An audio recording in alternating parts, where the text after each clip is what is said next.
Bulan 1 2022 bergeraknya di angka 845.000. Jadi dalam permainannya 2.730.000 belum termasuk ongkos pembuatan.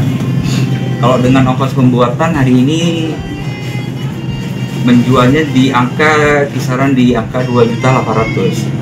Tergantung jenis model perhiasannya, rumit dan tidak rumit pembuatannya. Kalau daya beli masyarakat akhir tahun 2021 meningkat, dan awal-awal tahun 2022 lumayan meningkat, hampir sekitar 80% lebih. Mungkin masyarakat udah ini ya, pinter ya, masyarakat Kota Banda Aceh dan Aceh Besar udah tahu dalam membeli emas sebenarnya mudah, cepat.